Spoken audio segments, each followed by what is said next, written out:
Welcome to VetLine Radio. I am your host, the Natron Don, and with me is my wonderful co-host, Uncle Wit. Uncle Wit, how you doing today, man? Oh, hanging in there. It's been a while. We haven't talked on the air for a while about veterans and vet issues, so a little excited to get back at it.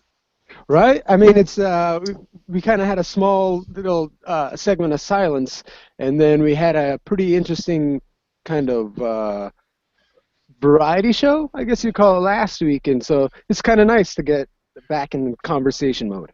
In the industry, they call that hiatus. Hey, I feel like a real podcast when we actually sit down and talk. For some reason it seems like we're more in the trend with the organic conversations. You're absolutely right. Given that my day job entails me dealing with vets and vet issues, I would ask if whatever audience exists for this matter to forgive me, because I just get a little burnt out once in a while with vets and all the complicated issues that come along with us. And right. I just had to redial, recenter, rub one out, think about it, take a nap, wake up, feel rejuvenated, and get back at it. Well, we're glad to have you back, man. It's good to hear your voice again. Good to be back. I wish I could say the same. I hear your voice too much, but... No, right. If they only knew. I love you. So this week, any anything going on? What do you any projects that have caught your attention this week? Well, locally, one of the things that we're really excited about is vet transportation, local transportation. I know there's a lot of services that are funded more or less on a national level, be that non-for-profit or allocated funding through VA hospitals, et cetera, but out here in our semi-remote community on the beautiful Oregon coast, transportation has become a really difficult task. Right. Our transportation is run by disabled American veterans, and I will not say anything negative about this organization and the service they offer. We just came to depend on it as being constant. Mm-hmm. And as a volunteer organization, they have volunteer drivers that run the shuttles and get vets to their appointments and all that. Right. Volunteers were canceling out; they couldn't make it. So there were several occasions where some of our veterans were coming in saying, I was standing out on the corner and they never showed up, or I called, I left my message in a timely fashion according to their criteria, and I was standing at the stop. I watched the van drive by. Again, I'm not here to dog on DAV, because it's a service that's offered. So without it, we wouldn't have anything to complain about. You know what I'm saying? Beggars it didn't can't exist. Be choosers, Exactly.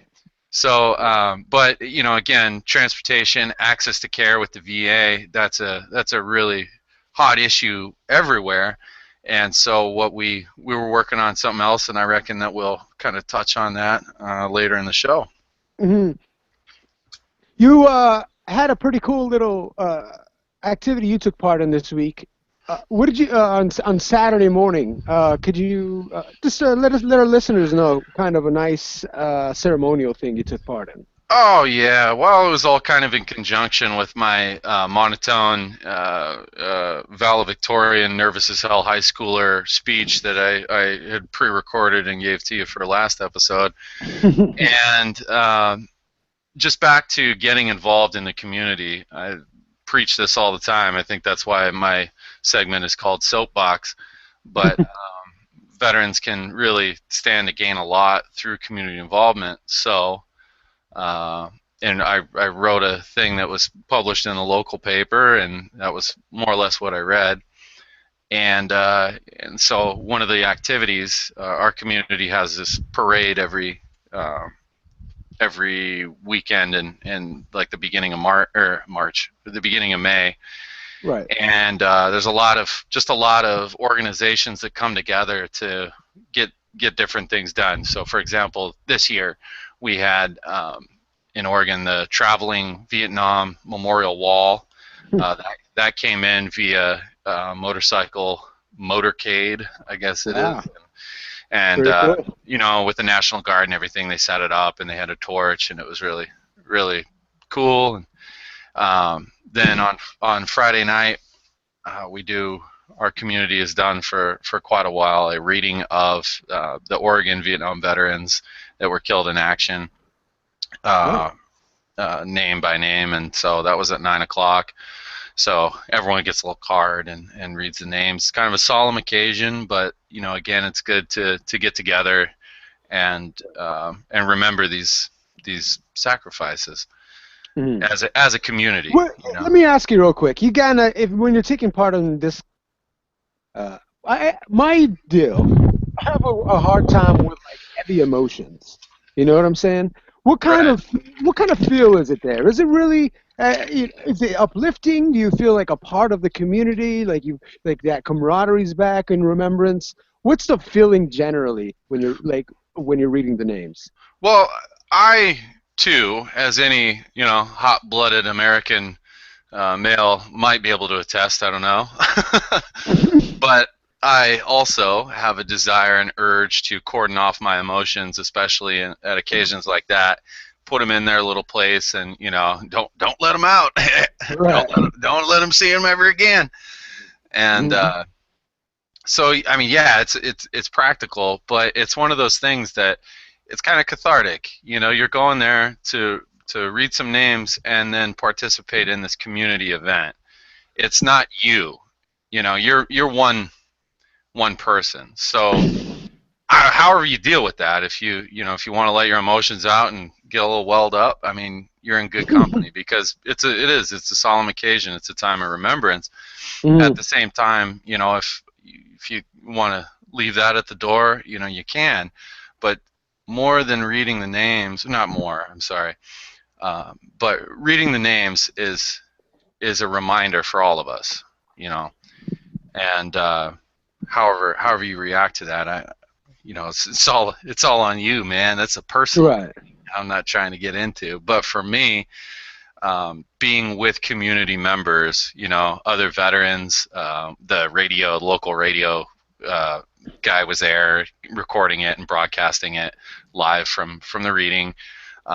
Being there together to point this out, to kind of let people know, and it's a small gesture. It's nothing earth shaking. I mean, CNN Mhm. wasn't there covering the Right. event or anything, but Yeah, don't worry about CNN. You know what I saw was their well, what I main wanted to, headline story. Well, let me tell you about this headline story real quick. yeah. CNN headline story. You know what it was? Mm. Deliberate deflation of footballs. That's what Congress needs to write a bill about. Oh yeah. Fucking Well, fucking that's important CNN. Go ahead. that's way important. Mhm. And, I mean, I don't want to. I'm not going to get into a complaint session right now. I'll save that Right. for later. I want to. But but I mean, let's be honest. I mean, there's memorials. The culture at large, does make certain attempts, but this display of remembrance was not for anybody else but our community. It was for us to remember and take that time and take that step back to kind of reflect or think about what it takes to enjoy a park gazebo run by the city, and the kinds of sacrifices that have to be made in order for that gazebo to exist for the reason that it does. um, I don't know, I might be trailing off, but it's personal to our community, Right. and it Well, felt good. I guess I just wanted to. Yeah. Is it a good feeling? Is it a nice? Is all I wanted to kind of know. Let me give an analogy. I'll give the Please best analogy I can. build us Um, a picture, my man. oh, have you ever been to a funeral? Yes. Okay, funerals. No one ever wants to say that they're fun occasions. I mean, it's not cool. You're there for a reason. Somebody died, and most of the time, it's someone that we love and care about. At at funerals, now not every funeral is the same, mind you, but you know a lot of funerals. I'm thinking of one in my life in particular. I don't want to speak for anybody else. Hmm. In my life, I went to this funeral, and it was tragic. We were all sad, but we came together and we cried together, and we enjoyed time. We told stories. We laughed. You know, we drank and we celebrated the life of somebody that we are all going to miss very dearly. Did that make it? Did that make it a good occasion? I mean, not in the least. But it was an Right. appropriate time to get together, share stories, laugh a little bit, and hopefully heal from this tragedy. So, you know, something like reading the names, while it might be a long time ago and, you know, something that they've been doing for a long time, maybe it's lost its luster, but in the way that my community put this together, I just showed up. I didn't plan anything. Um, it it was a time to remember our own people that we might have known, or just consider the circumstances by which someone has to die in a combat zone, you know. Mhm. And it's good to remember. It feels cathartic. I think that's the appropriate word. It's Outstanding. it's something that you do to remember and enjoy your community members and be thankful. Cool. Thank you for that, man. That was awesome. Get off my fucking soapbox now. Well, on a much lighter note, apparently new family moved in up the street, From you? and for me, yeah, I didn't notice it. Apparently, I'm oblivious to my environment. However, I did notice them because their kids have zero respect for the street. Zero respect for the street. These are like 5 and 7 year olds. I don't want to judge anybody's parenting because honestly, it's not fair. I'm an awesome parent. Let's be real, right? Uh, I'm kidding. But these kids are. It's like the kid that's on the scooter, or he's riding the oversized bike where he's got to like hop 3 times to get on the seat. The only problem with this is when they're surprised by anything, they automatically lose all coordination. And getting on this bike proves to be an impossible feat where they're trying to like sling that leg over the seat and then hop on one leg. And, it's a whole mess. Yeah, it's yeah. What are you gonna do when you don't have Well, coordination? Children are little drunk people well, wandering let me, around. well, I live on a T. Like I'm at the head of a T, and I get to look down what would be the body of the T, so to speak. And so I live at the bottom of a hill, and these kids come flying down that hill so fast. I Anything ever happens, I'm not going to say shit because they're going to have to learn a lesson. Well, This is ridiculous. then you're a part of the problem. I'm kidding. I'm kidding. I'm going to say I was. Well, they came up with my neighbors the other day, man. I'm not here to make a pitch for going back to the way things used to be. Right. I hate those spiels, but how often do we know our neighbors anymore? You know, Yeah. yeah, how often do you go over and visit or give a hand with something? Right. And it starts with you. Like, Mhm. if one of these little snot-nosed shitheads eats it and just scrapes the hell out of his face and leaves some skin on the ground, I'd be hard pressed to believe that you'd just be like, you know what? Fuck him. He's got to Yeah. figure it out. I'm just afraid they're going to put me in an awkward situation Maybe where they do. a I'm cop's sorry. going to come to my door and he's going to be like, Mr. Montanio, or I totally, Nate Sean Don, Mr. Don. uh,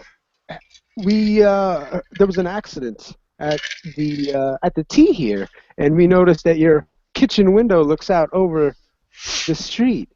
And I'd say, yes, yes, you know what? And I don't know those kids at all. And he just popped out right in front of me, and it just kind of happened, just that You're talking way. about running a kid over, or just? I'm kidding. I'm kidding. That was a joke. That was a joke, everybody. I'm not going to hit a kid with a car. No, but really, you're right. Absolutely. That to my next was what I was eventually going to get to. Oh, I'm sorry, I ruined it. You're trying to lead me yeah, there, and I ruined was it. how I wanted to get and talk with these parents. The only problem is how do you bring like a basket full of muffins and then tell them, hey, and then try to tell them that they need to discipline their children, in a You very soft don't. and neighborly way? You don't do it right away. You No, bring your muffins, and you say, right. "Hey, I'm Nate. I live right over." Neutron Don. Strike that. Readjust. Hey, I'm the Don. I live over here. I'm right at the head of the T. I look down on this whole body. Have some muffins. You like them? Mm-hmm. Make some good muffins. Hey, I'll see you tomorrow. And then you show up the next day, maybe they're out there mowing their grass, or maybe the kids are doing something. You're like, hey, did you like the muffins? They're like, oh, yeah, they were good, you fucking creep. But, enough of that. After a little Right. while, then you could just tell the kid, hey, don't be a dipshit. You're going to get fucking creamed by some, Cadillac Eldorado making a peel around the curve here. Right. Right, And then they exactly. go back, they tell their parents, they'll be like, oh, yeah, but, the Don, he gave us muffins, so he's actually a good guy, and he's just trying to be a reasonable person. Who knows? Who gives a shit? You can only do what you do. Right. Be nice. You can't tell anybody else what to do. Right. Eventually, my lesson was going to get to is I need to be more Just keep involved in my fucking this up. neighborhood. Yeah, I need to get more involved in my neighborhood and start getting closer to my neighbors. I think I'm pretty close to like the general four around me, Yeah. but kind of not beyond that very far. So So I let's need bring to it back probably extend to my a more reach. pop culture, pragmatic sensibility, right? If you don't know Right. your neighbors, then when chemical weapons and shit hits the fan and these people are turning into zombies and you gotta hole up. I mean, maybe no one ever wants to think. We watch these zombie films and everything. We're like, yeah, that would be me, man. I'd be the guy that was like leading the crew and all this other stuff. That might not be the case. You might have Right. something coming through your crib, and you got to run over to your neighbor's house and be like, "Hey, help me out." You want your neighbor to be like, "Hey, shit, he gave us those muffins that one time. Oh yeah, and he's looking out for our kids. Yeah, all right, we'll let him in." Right. Right. At least you'll get some good, nice kid meat. Shitty kids. I'm just kidding. Getting Oh, dark. yeah, it is getting darker. I think you've said "I'm just kidding" 5 times I tonight. know. I feel like that's important to say when you say something kind of dark. I think. You remind me. You watch the kid movies. You Yes. got kids. You see all the kid Yes, I movies. do. I've Rio. seen. I have not seen. That's the lizard, right? No, that's the Lizard? birds out in Brazil. Oh no. Tracy Morgan does the voice of the English bulldog that guards this thing. They're trying to get the chain lopped off, and so Hmm. he like runs up on the birds. He gets all up in their face. They're all scared, and he goes, "Ah, I'm just kidding. I could have ripped your throats out, but I didn't. But I coulda." See that to me, that's you right now. You're like, yeah, you're kidding me. No, I'm just playing. But I bet it'd be tasty. But I'm gonna get it. We're good. uh, it's getting dark. It's Own getting it. deep. Yeah, I know. I should. I just feel uncomfortable in it. Like skinny jeans, huh? Right. Yes.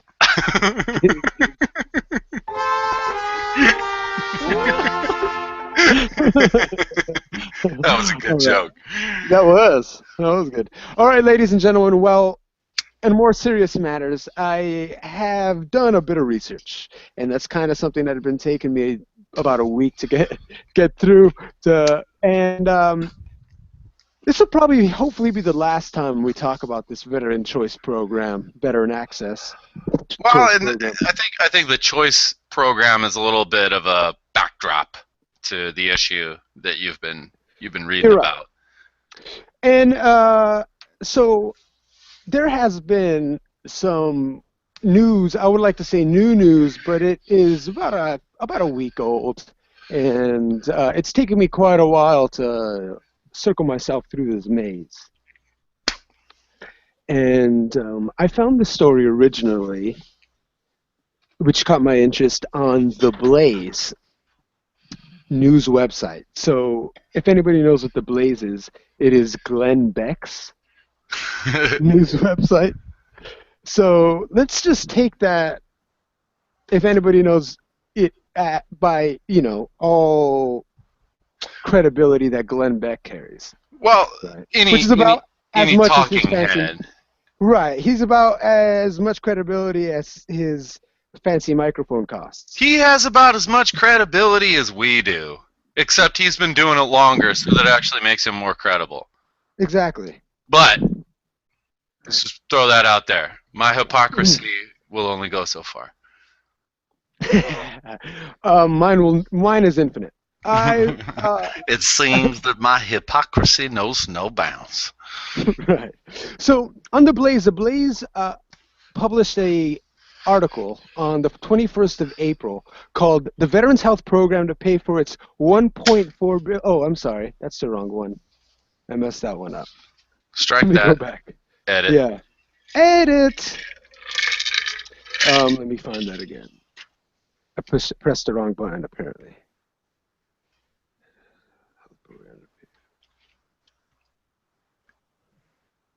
Oh no, I was on the right one. The VA wants to rate a veterans health program to pay for its 1.4 billion construction screw-up.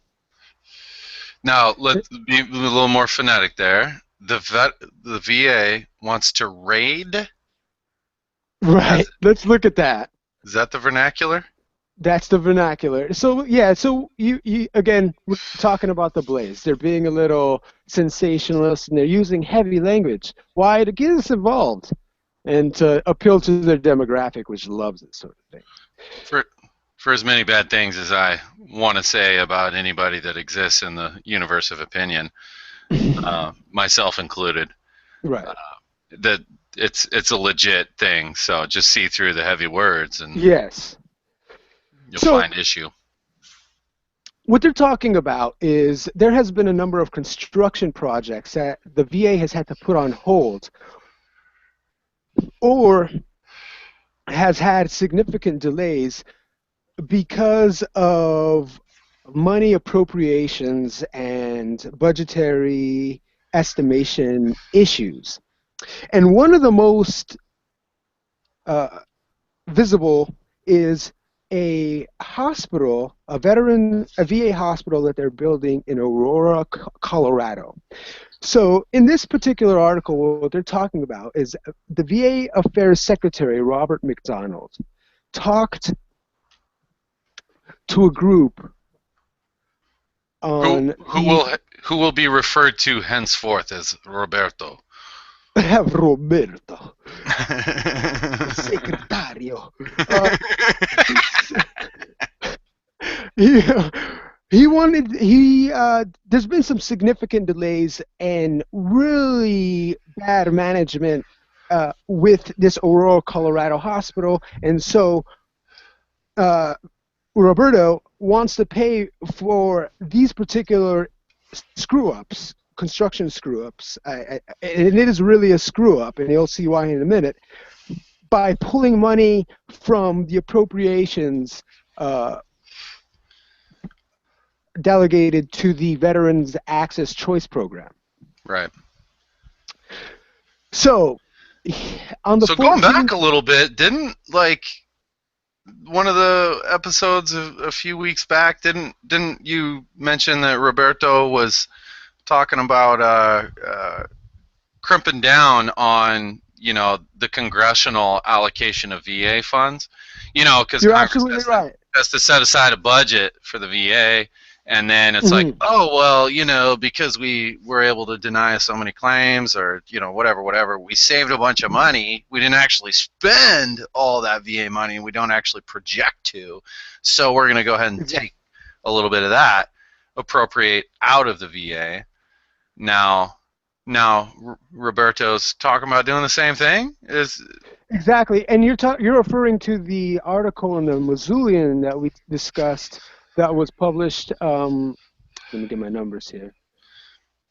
That was published on the 31st of March, and it was him talking to the University of Missouri on how he's having difficulty moving funds around through the different departments of the VA. Now, Right. he's been trying to do this for a while, since about February, when they've been discussing the 2016 fiscal budget.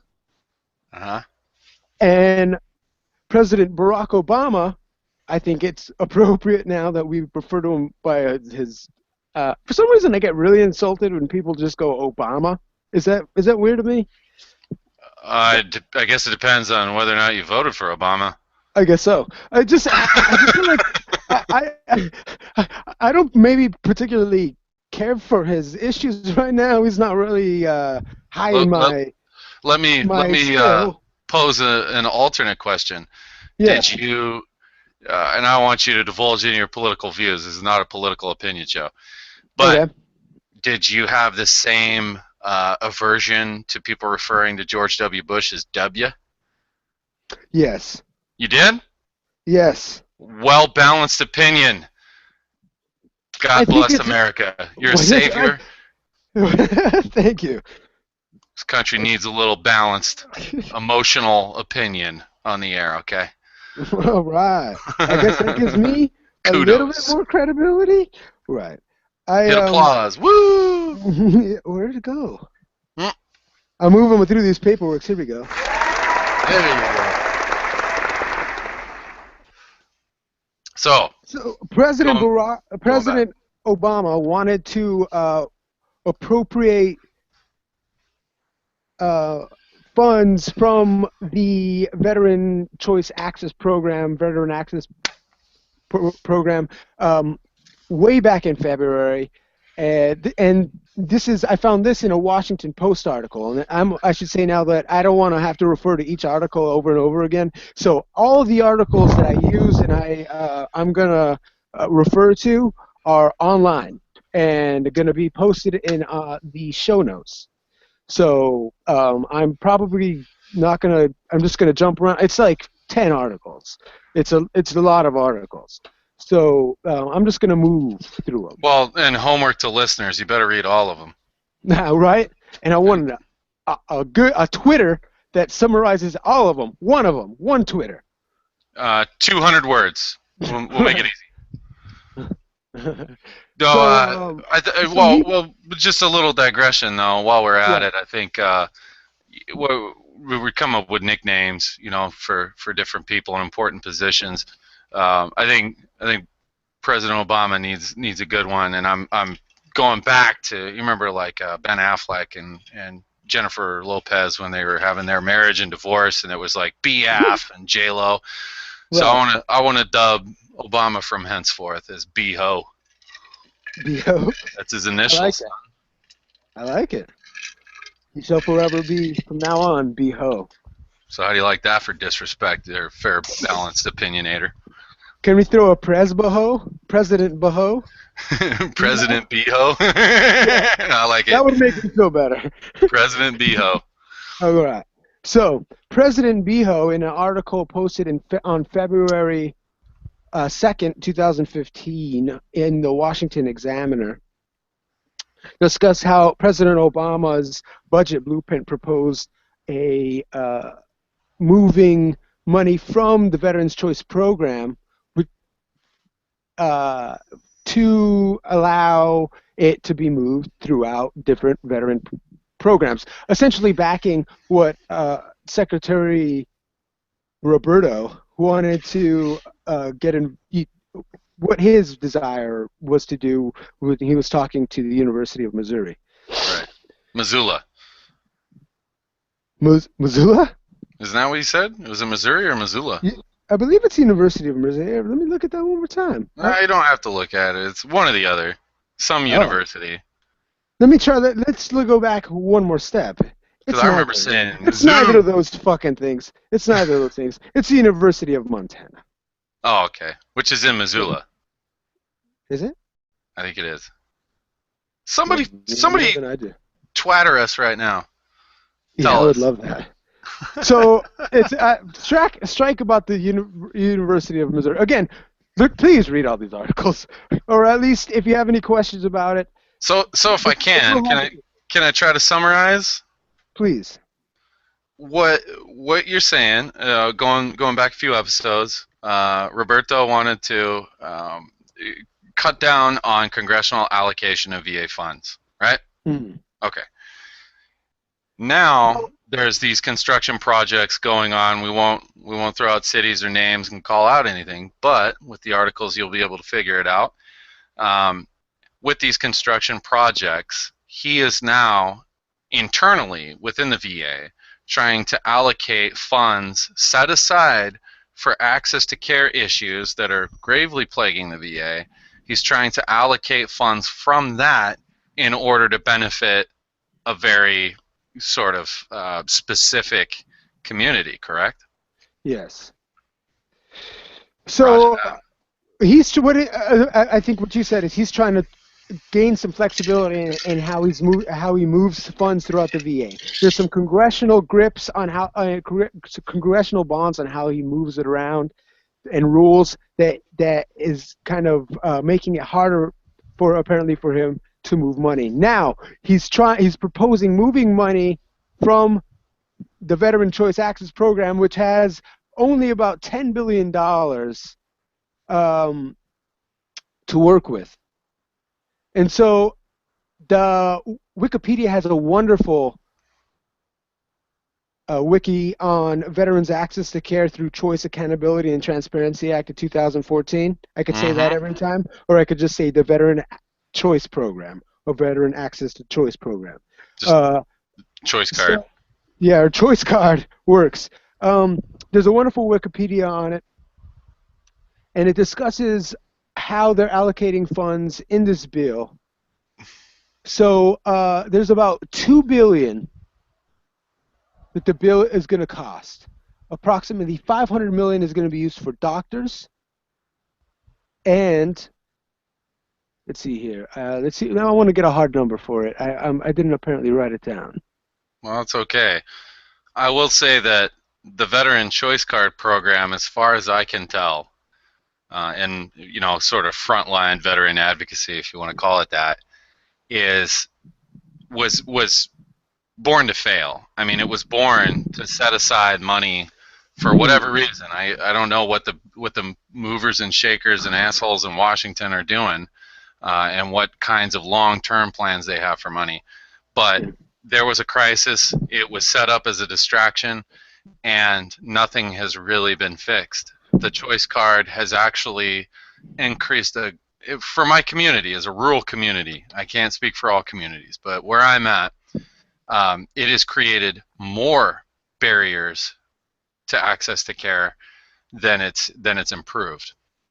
And you know I've what? explained that. Oh, go ahead. I was going to say, I've explained that before. We have a community-based outpatient clinic here in town. They have one doctor, one VA doctor. Mm-hmm. Now, he's a saint, in my opinion, because he serves upwards of 2,000 patients. One guy has an insane patient load. But his clinic, not to his discredit whatsoever, his clinic only has lab services. That's it. They have support staff, techs that are all supplied by the county, not the VA. And because we have this VA doctor, we have a VA facility. All right. If the doctor wants to refer you for, X-rays, you still got to travel over 100 miles to get to a place that has an X-ray machine that's a VA facility. Right. If you want specialty care, specialty clinics, I mean, you're fucking hosed. You're going to get denied. The choice card was set up from the beginning to fail. I'm glad you brought that up, because there has been the beginning of this program. Let's define it real quick, what it's supposed to do. It's supposed to provide veterans access, individuals who live greater than 40 miles away or have a wait time of greater than 30 days for an appointment. They can try to seek access to health care to civilian providers or non-government government providers. However, they must be able to receive Medicare, and they must be a VA beneficiary. Beneficiary. Thank you. Yeah. So. And a lot of times, the reason why I say the access to Medicare is although this is one of the rules, a lot of times those who take Medicare are not up to speed on the Veteran Choice Program. And the reason why is because how this program was brought into being was at a speed that nobody could really hold on to. It happened too quick. It was a distraction. Right. Okay, let's go back in history with VA problems here, at least current, contemporary history. There's these scandals about, patient wait times and VA officials covering up data that exposed wait times, right? Mostly out of Phoenix, but, there were different ones popping up all over the country. I know in Portland there was, something going on with that. Veterans having to wait for mental health, committing suicide while waiting for an appointment, things like that. There's all these little satellite scandals going off of one, mostly bred out of Phoenix. So in the federal government's, immense wisdom, they say we got to do something. We got to show the American public that we're working something out. So they devised this plan. It's a temporary plan, mind you. This is not a permanent thing. It was voted and passed as a temporary solution in theory, to ease VA backlog. Right. It is only approved till 2017, and this year it's appropriated not 10 million or 10 billion rather, but 15. Now, what you want to do with your numbers and all your crunching and everything like that, I don't want you to do it now, but some kind of follow-up. Find out the exact number of veterans nationwide that have successfully used the Veteran Choice Card. It is staggering, and it's ridiculous. I mean, staggeringly low? It's staggeringly low. Yep. I mean, last I heard... one of the things they're saying is that one of the reasons is why is because they're saying let me try this again. There are less veterans using it than they anticipated, the choice program. So because the rules are set up in opposition. Exactly. So we're going to talk about how this is set up. Let's talk about how this was set up. There's a number of private programs. Don't ask me that. I didn't read the bill. Well, well, what I wanted to get to. Let me get this. We'll get more of maybe a boots on ground kind of assessment of what we heard versus what we're experiencing. And anyone listening, feel free to chime in. Chime in, send us messages, post on the links.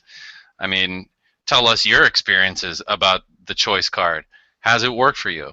Some people, I mean, I've had like one or two vets come through the office go, yeah, I got squared away with this choice card.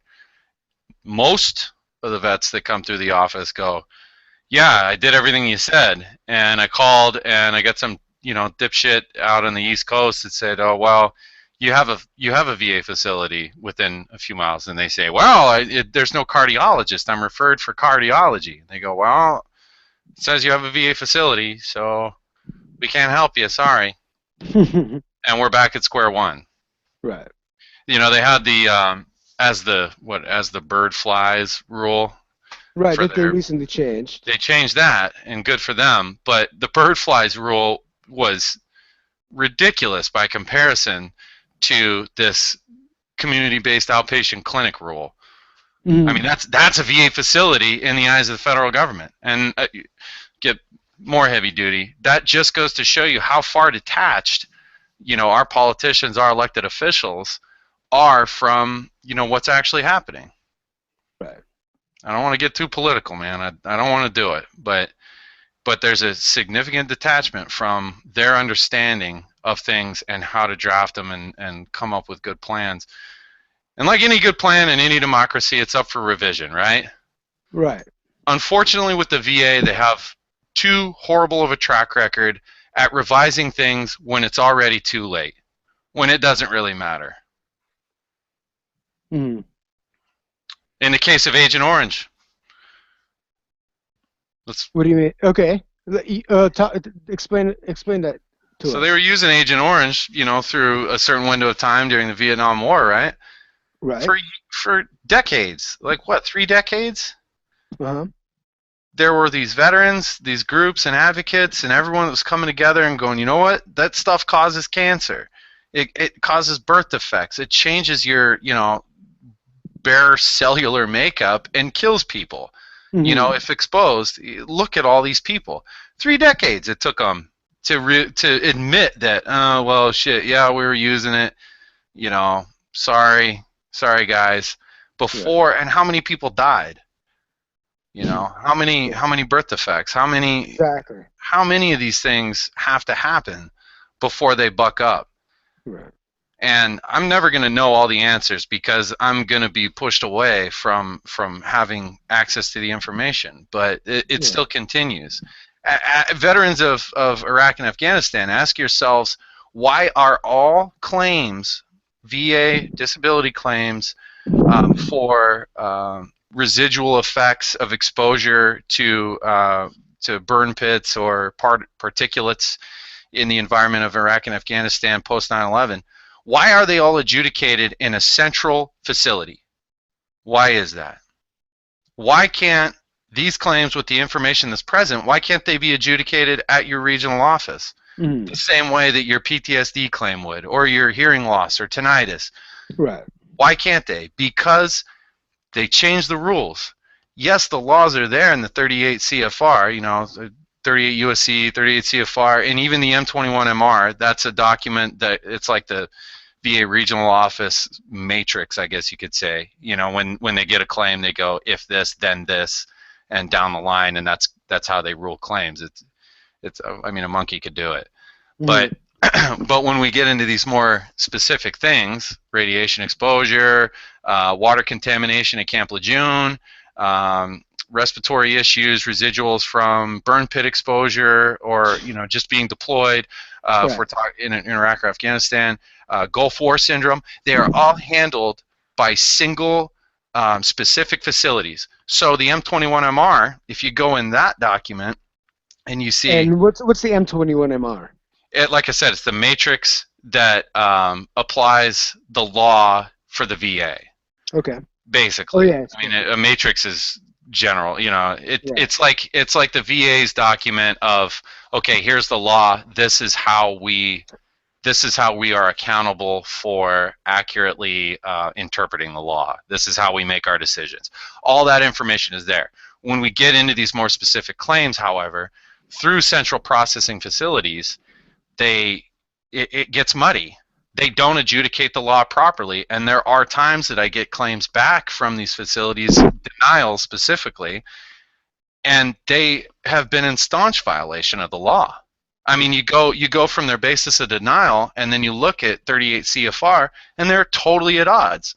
Now, of course, in a democracy and the way we have it set up, you can appeal that, and hopefully Mm-hmm. you get a judge that says, okay, well, here's the 38 CFR, the federal law and regulation, and here's your decision. Well, VA, you're wrong. Well, most of the time, that takes years.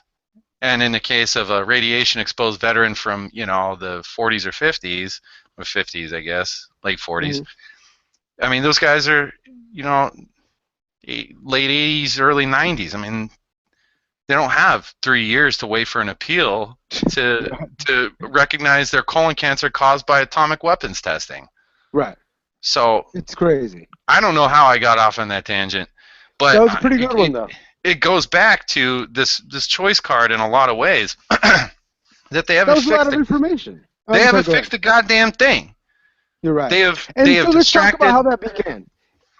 In a article called titled "10 Billion Veterans Choice Program," $10 billion, excuse me, Veterans Choice Program, more underused than previously thought. This is published on the 23rd of April, 2015, by the Associated Press. And what they're talking about is that the VA says that less veterans are using their VA choice program than anticipated. And one of the reasons why they're saying is that they may have a standing relationship with the doctor and the healthcare workers that they regularly visit, so that they would feel uncomfortable stepping away from those From from where the I sit, continuity of care. that is a load of shit. Yes. However, VA leaders, it goes on to say that VA leaders did acknowledge that few vets were successfully using the choice program, and it was because many of them were having difficulty navigating the system, understanding why, again, we had the bird fly, how the bird flies rule. As the Also, bird flies. as the bird flies rule. Also, we discussed that maybe because of the speed that the Veteran Choice Program was built in and kind of put into action, that many doctors, even within the VA system, are not and still were not. Let me try that again. We're not and are not up to speed still with how the choice program works. So So tying this let's back. yeah. So there's two contractors who handled this particular transaction, the choice program, right? They're called Tri-West Healthcare Alliance and HealthNet Federal Services. Now, by their reports, they say they weren't hired to run the program until October. That gave them weeks to perform a ridiculous array of tasks, including designing and mailing millions of eligibility cards, creating a call center, hiring and training new employees to work as appointment schedulers, and persuading thousands of healthcare providers to accept VA patients. They had to, one of their, the president of TriWest, Dave McIntyre, said his company had to hire and train 850 people. You want to guess how fast? How fast? 10 days. So, well, I'm going to say one thing. Veterans, if you call the choice card hotline and you get someone that says, "I'm sorry, you're not eligible for these reasons," don't take it out on that person. Yes. Their life sucks too. Maybe not as much as yours, but they get it bad. And then they have another 100 of you to listen to before they get a cigarette break, Right. But be easy on them, but get real stinky about the way that the whole thing was set up, because I mean, look at that. That's insane. Right. And good information. There's I'm just also hearing that. a difficulty with a bit of the continuity of care in terms of trying to find people like psychiatrists who can prescribe psychomedications, I guess. Psychotropic drugs. Psychotropic drugs. And in this particular story, they talk about a veteran receiving care by a psychologist who, if they had read his particular reasons for wanting to visit a psychologist rather than just or let me try that again. I'm gonna have to edit that out. So this veteran was receiving care through fuck my tits and make me bleed. Ew. Don't edit that out. I'm sucking at this, man. So just don't worry about it. There's a particular psychologist, right, in this article. Yeah. And she said that there's a particular glitch in the choice program, in that sometimes veterans aren't receiving the specific care that they desire, rather than receiving the general care that the VA classified them in. So rather than receiving care at a psychiatrist to receive meds, if I didn't ask for a psychiatrist, instead put psychological evaluation or something, and they send me to a psychologist. But in my notes, it would have said, in order to receive evaluation for psychotropic medications or for medications. Does that make? Right. So that's another glitch in this program. Now, they're going to allocate money out of this already shaky program. They've been trying to fight for this since February. Both what do we call him? President Beho. Beho and Secretary Roberto.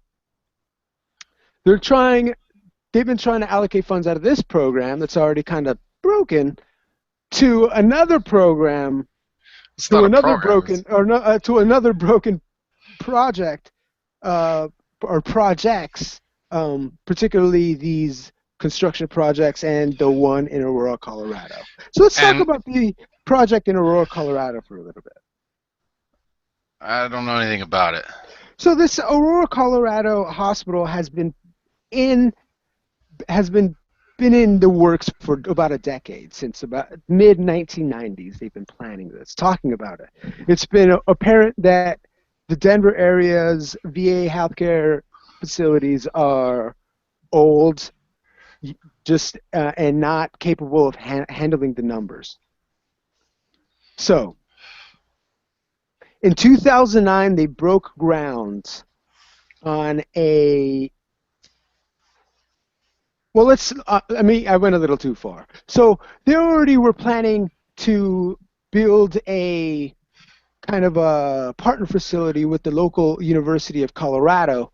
They would have what would be the top floors of these towers that the University of Colorado would hold. Yeah, we have a similar thing out here in Oregon. OHSU, Oregon Health and Sciences University. They're right next door to the VA hospital. It's called Pill Hill in Portland, and Right. they have a pretty strong working relationship. And a lot of our vets are often referred to OHSU for different things that the VA feels like they can't handle in terms of healthcare. So Colorado University Hospital moved to this tower, and they were discussing a partnership moving into the top of this tower and providing a whole new facility up there. This was estimated to cost about $328 million. Congress and everybody was psyched about this. There was lots of talk it went back and forth for about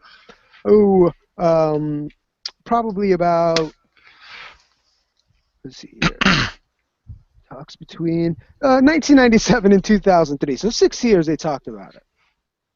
Okay, so finally there's a big fight in Colorado for a standalone hospital, and which is interesting. I don't know about the particular. There seem to be a lot of veterans backing a standalone hospital, so I don't know about the particulars about that. No opinion about it either way. However, what happened was Congress authorized $568 million for a new hospital in Aurora, Colorado. Well, this is the product of an elected official doing right by his constituency. Mm-hmm. Okay. I want to point that out. That for the folks in Aurora, Colorado, politician is kind of doing his job for the folks that he was elected by, right? I mean, that's what the whole thing's all about. Right. However, Congress authorized $568.4 million in 2008. They had a groundbreaking ceremony in 2009, but construction didn't really begin until 2012. But, however, in 2010, Congress authorized $800 million in order to include a special trauma injury. So now we're about at $800 million, right? Yep. Construction begins 2012. Turns out, at the beginning of this year, we hear rumors about the VA actually needing $1 billion. Okay, so we have about $1 billion that we need. Well, this particular facility. For this particular facility in Aurora, Colorado. Turns out, in the last few weeks, we need $1.73 billion to build a hospital that was originally estimated for $568.4 million, but was originally going to take place for $328 million in a partnership. It was a very interesting situation. Now, how this construction took so long is taking so long, right? It was supposed to be done in 2015. They're moving it back to 2017, and it's because of high mismanagement by the VA and their difficulties in negotiating contracts and budgets with the construction companies. Now, the construction Well, company that they originally worked with and was that's one a local issue. that I is. want to interrupt you and point that out. It That really is not. The VA facility. No, well, let me finish. Mhm. It's a local issue for the folks that are running that particular facility. Mhm. You know, these are people that are appointed and moved up, like, Portland VA Medical Center. It's its own sort of living, breathing entity, but it receives funds. It has oversight in theory by this federal agency, right? So when you're saying that all this mismanagement, I don't want to lead our listeners to think that you know uh, Roberto is fucking this whole thing up. I mean, Right. he's got people appointed, or he's appointed people who have appointed people who have appointed people. You know what I mean? Yeah. So it goes down the chain of command. I don't want to dog out the VA unfairly. I will dog them out on their own terms. But Mhm. that's a separate local sort of Aurora, Colorado Right. mismanagement, not a huge federal mismanagement. However, we're getting to the federal bit, I Right. suspect. A federal board of appeals decision on December 2nd, 2000 and 2014 said that the VA breached its contract with the then construction company that was contracted for this project called Kiewit Turner. Kiewit Turner ceased all work on the project immediately because the VA did not produce a design that could be built for $604 million at that it kept saying that it would. Instead, its project would cost more than $1 billion, and they wanted to create contracts and all kinds of other things, which then became a federal. Oh man, I'm Federal losing issue. my. Thank you. Fuck, Let's man. we'll I'm going way summarize back. beyond. Right. So let's We'll talk get about. back. We'll get Go back to ahead. the meat and potatoes of the entire issue, and that is that through local mismanagement of a particular facility and their big plans for this facility, they fucked it all up. All Mm-hmm. right, but some politicians, kind of doing their job right for their constituency, the people that they are serving Right. and elected by, they got more money, so more money keeps pouring in, and Right. then all of a sudden, here's this holy Jesus shit. How on earth is this hospital taking, $1.7 billion to build?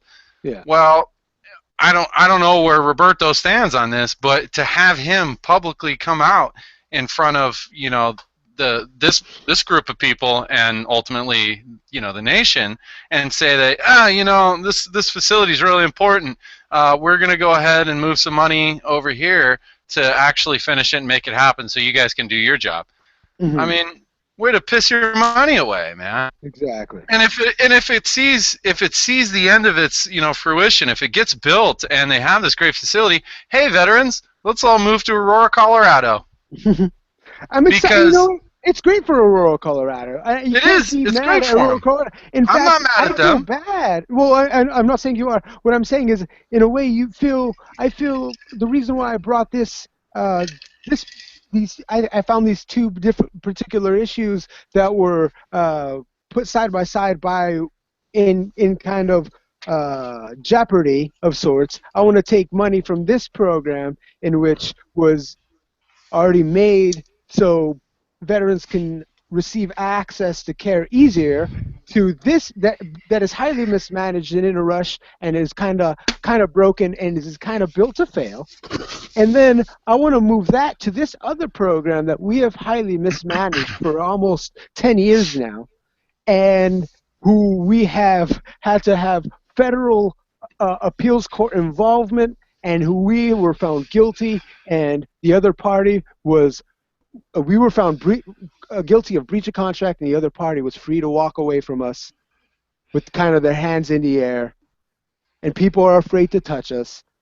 This, these are the two. This is the hands that we were kind of putting this really large uh, VA affairs or veteran affairs organization in, so to speak. This isn't like a just one. Think of this as a small part of a larger sphere. Well, and then multiply that by 50. Exactly, and then apply that to every department and every in government. It's just a number of people who aren't managing their jobs or managing well, and I'll it's kind of fucking it up for everybody. tell you a So little story. go, Tell you a little please. story. It relates. Okay. When I was finishing my undergrad, before I worked in veteran advocacy, my professors knew that I was, a veteran, and always trying to find ways to synthesize that, and English and writing and all that, which was what I was studying. I had a professional writing class, linked me up with this development internship with our local VA hospital. And it was an internal grant. The funds were held by a federal agency, and so all VA hospitals were competing basically for portions of this money. The grant was intense. It was the longest thing I've ever written. A lot of it I'd recycled from previous grants, but after meetings and sitting in these in these departmental meetings and taking notes and all that kind of stuff, I kind of got an idea of where they wanted to go. So I had this great idea for how we're going to sell our facility as the ones in dire need of this money. I look back at this department. This is one department. They were asking for $300,000, and they wanted to parlay that grant into the following year, and so ultimately $1.2 million to conduct research to improve patient care, to improve not patient care, patient safety, all through medication reconciliation. Okay, they had done all these studies and had all this data that said that if they can reconcile medications easier, then that will reduce missed medications. Like if you take contradicted medications, it'll result in fewer med overlaps, and injuries, et cetera, et cetera. So to summarize all of that, these guys had discovered that their greatest patient success rate with all their data and technology, social factors, like older guys, for example, aren't going to be too into getting on a computer screen and talking about their meds, given the nature of medication. Not everyone knows what the generic name is for what medication. They just know what it treats, and sometimes they get confused about what it treats. Their best outcome out of all of this, the best outcome that they could in an ideal universe come up with, was that this would result, and we're talking ideal, perfect. In an ideal world, only 89% of patients would have this as an effective outcome. Okay, now reduce that down to the amount of medication overlaps that result in a medication emergency, right? Reduce that down. You're talking about fractions of a percent. Jeez. You have this many medication injuries a year, whatever they called it, I can't remember. And then if we improve this at an ideal rate of 89%, we are cutting, or we're taking on a demographic even smaller, because some medication overlaps are just going to happen anyways. My point of talking about this, I wrote the grant and it was awarded, and so on and so forth. What I realized in dealing with this one facility And this department, not even the whole facility, just this little stupid subsection of the department who's dedicated to research and patient safety, when I kept asking them, what is it that you do? What is your mission? What is like your mission statement for your department? Mm-hmm. No one could tell me. 15 people in a meeting could not tell me what they did in a simple way that I could understand as an outsider. Hmm. That told me that they don't know what they do anymore. They have been Right. so specialized out of a job, that and that they're so, I mean, they know that it's important and it's so technical, but when you look at the outcomes, the possible and potential outcomes for their existence, they are not as important as a broader picture of running a hospital, okay? Right. So essentially I got some money for a department that should have been hacked. They should not exist.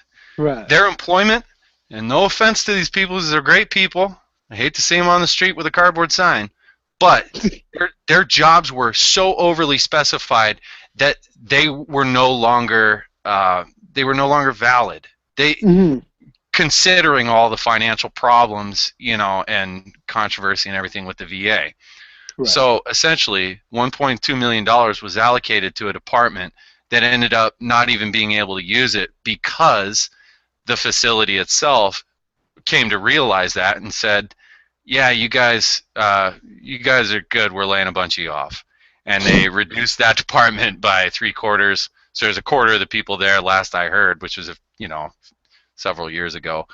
Mm-hmm. But the last word I got was that all this money was being funneled into just keeping their staff employed, that they weren't even going to be able to use it for the same thing that they were going to intend it Right. for.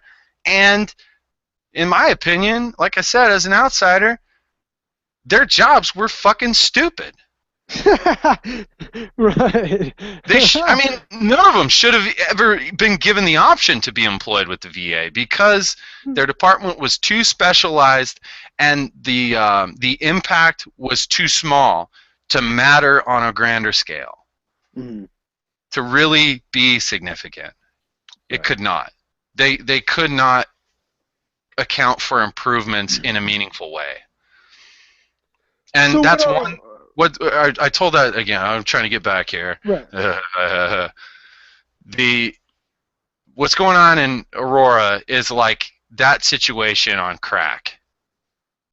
That this is Yeah. something that should have been scrapped, at some point, because they just keep pouring money into it, and now they're going to steal money from a program that had the potential to have a really significant impact and positive impact for a lot of people. Mhm. But again, we're In not the the movers and shakers. right, in the article by the Missoulian, Secretary Roberto talked about wanting to run the VA more like a budget, or like a business. Right. And it's very I'm very curious to what his That's the kind of strategy things. actually is, because I do That's the feel kind of like things businesses do, though. I mean, he's right. not wrong in wanting to allocate money that isn't being used. That's what It's I'm been saying. budgeted. Yeah. But what seems to not be talked about on a national level is how they've set the rules up in opposition for it to fail so that they can Mhm. just take money from it anyways. They didn't even give it a fucking chance. Right. I do feel though that he was talking about having some difficulty moving funds due to congressional uh, structure, stricture. I'll keep on wanting to say stricture. That's the word that comes into my mind, but I guess it would be, I don't know, find a better word. Anyway, so I'm just curious to know how difficult it is for him to actually move funds through the VA. I don't But know. I that's gotta not go to the bed reason now. why I want. Yeah, that's not the reason why I brought this up. The reason why I wanted to bring this up is to illuminate that just like you think that every other department of the federal government, how you look at politicians, that exists in amongst our branch, amongst our area of our little corner of the political scene. That exists for us as well. So what we need to do is what, Uncle Whit? Inspire us a bit. You had a pretty nice Oh, strategy before. well, my whole idea is, and this is going to sound crazy, but not. I don't know if I'm willing to go there. Start over. Right. My idea is to invest locally, and my idea does not really connect well to these huge ideas that we're talking about. I mean, we discussed like access to care as being an issue, and the divide and the rules set up in opposition for that. Blah blah blah blah blah. Right.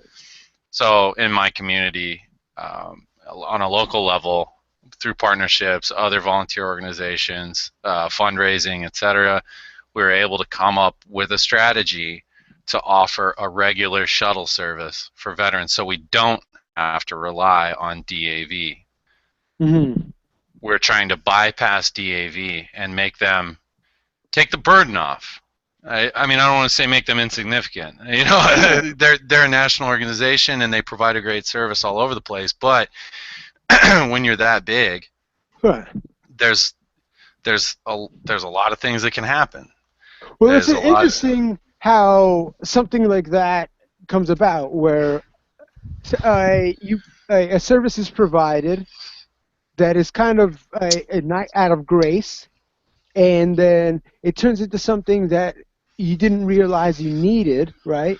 That Well, you can really you come to you depend kind of on come it. to depend on it a little bit, right? It becomes kind of a regular thing. But now, when it kind of starts becoming, it's not that if you would have probably said, "We stopped, we're cutting this program off," people would have heard about it and not called. But it was the fact that it became inconsistent, and that the Right. structure probably And so the it turned inconsistency into a is the right, root of the problem. right, You know, it's like the bird feeder thing.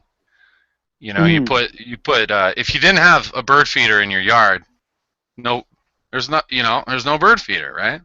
But if you right, have a bird feeder in your yard, birds start coming. You know, I remember them saying it's like in elementary school. You know, you're better off to like build a bird house or something, because if you don't put feed in the bird feeder, then the birds are, might not thrive as well. You know what I'm saying? They right, come to depend on the feed that you're putting out there. mm-hmm, So rather than do that, or I guess it's already been established. There's already these systems and these issues that keep, as veterans, we lean really heavy on the VA. Not that we shouldn't. yeah, Not that we right, shouldn't.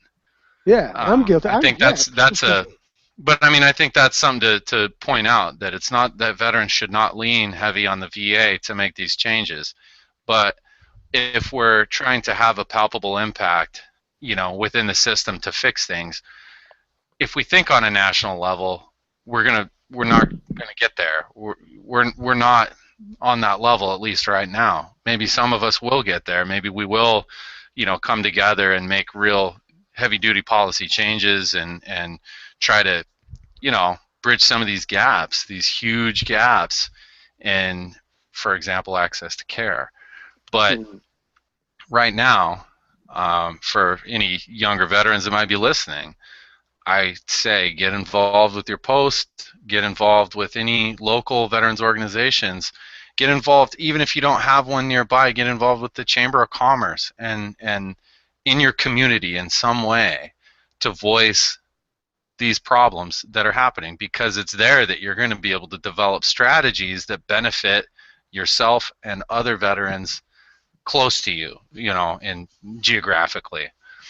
And in that example, if we can take a burden off of DAV, you see what I mean? Working as a team, working as a absolutely. military, like as veterans, if we can take some of that burden off of DAV, maybe that'll give them some time to recoup and get their shit together a little better. And then when we maybe run out of, donation funds to run our own program, maybe they'll have a better infrastructure already set up. Right. Maybe that'll give them the breather to Mm-hmm. keep providing those services. Absolutely. And Imagine the, if there was a VA program uh, installed, that how less expensive it would be, that particular VA program, if because the DAV continues to exist. Does that right, make sense? kind of, Yeah. yeah. And but again, I think in like a lot of like publications and different blogs and websites that you read, there's a pretty positive veteran cultural backlash against donating money to these national organizations because they have such high overhead. I mean, they have Mhm. CEOs that are making 300 G's a year. Wounded Warriors is a great example. I'm Right. not here to call any of them out. I mean, they're national organizations. That's huge, but that's huge overhead. If you want to Hmm. see your dollars go somewhere, that has an impact that you can feel, do something local. Don't give Hmm. money to the American Legion as a national organization. Give Right. your money to your local post. You know what I'm saying? Yeah, absolutely. We've talked Um, about it quite a bit. I that mean, and that's my strategy right mhm. now. Of course, it's always up Right. for revision, but when you can see the impact, of your dollars and your time going somewhere locally, when you can see that, that's a rarity in this weird modern digital age, is being able to see a palpable difference. And I will testify that I have been able to see that with my little involvement, in community events, In addition community. to we a general theme about civic involvement, we there's another general theme we kind of like to talk about here on VetLine, is helping yourself. And you know how the best way you can help yourself is finding help to get the right answers for yourself.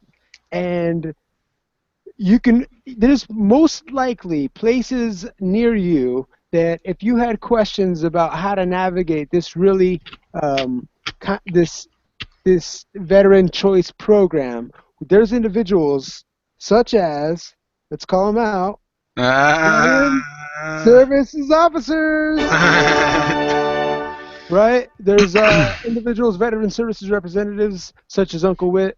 There is the DAV. I know my local Legion post answers a lot of VA questions. So there's a lot of and resources around you. and keep an open mind, semper gumby. Like it's like doctors. You have good doctors, you have shitty doctors. There's Mhm. good veteran service officers, there's not so good ones. There's good posts, there's bad posts. I mean, diversify the information that you're getting.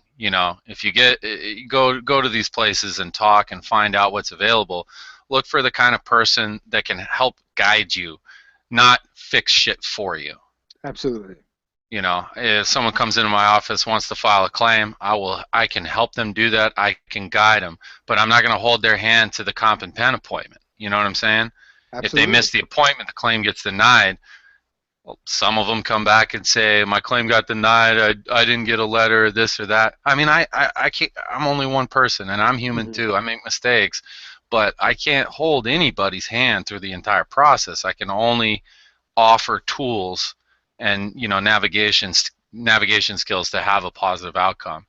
When we look at these issues like access to care, how how can I do that? I can be one person involved in a community effort, um, to navigate that, to help us get out of that, so that we can go to maybe the state or maybe even on a national level, who knows, and say, look, this was jacked up, but you know what? We took care of it ourselves. Right. And there's pride, there's accountability, there's a lot of things that go into that are good for veterans, for individual veterans. You're absolutely insignificant. Does your contribution mean shit? Probably not. But without your contribution, and other people's contributions, it wouldn't exist. Right. So that's my word. Outstanding. I will say word to that as well. Um, well, I think that's it for us. We went kind of much longer than we anticipated. Holy crap! I should say so. Right. So well done, Uncle Wit. We did, I think, aside from my ramblings and stutterings, I thought I was organized. And guess what, guys? I wasn't organized enough. God damn. I'm learning. We're getting better at this. We thank you for your ears again. We have a number Maybe you of should get people. evaluated at the VA. Right. There's, we have a number of people that we want to thank. We'll just continue on. Oh, there's a number of people we want to thank for helping us keeping the show on.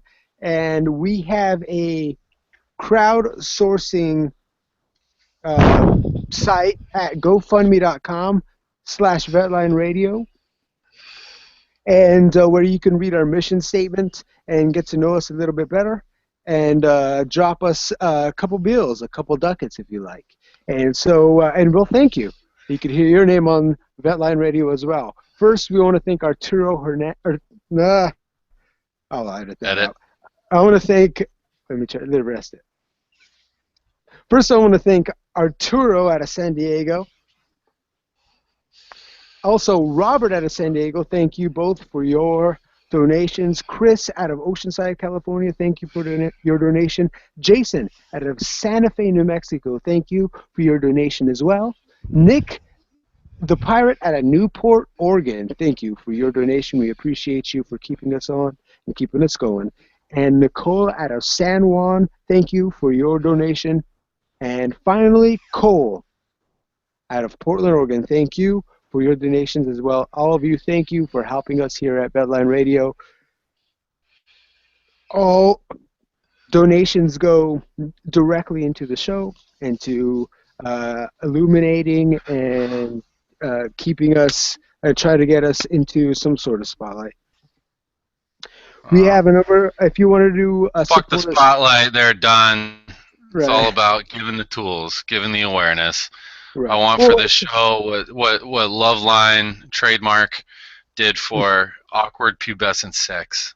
Well, I would just like people to know that we exist. I would like to get it out there, you know? So if you could, that goes on to the next issue is if you wanted to support us socially, tell your friends about us, please. But also you can find us on Facebook, share us with your friends. You can find us on Twitter at VetLineOfficial. Shoot us a twat. Like us. Let us become whatever we are. Are we friends on Twitter? Our Twitter buddy? We have Twitter buddies. We just haven't posted in a while. So yeah, we haven't. Well, our Facebook anyway. So we thank you. Also, you can find us on Google Plus. For all of us here at VetLine Radio, Uncle Whit, would you have anything to close with? Don't let your meat loaf. Don't let your meat loaf. For all of us here at VetLine Radio and Uncle Whit, I am the Natron Don, saying taps taps. Lights out, America.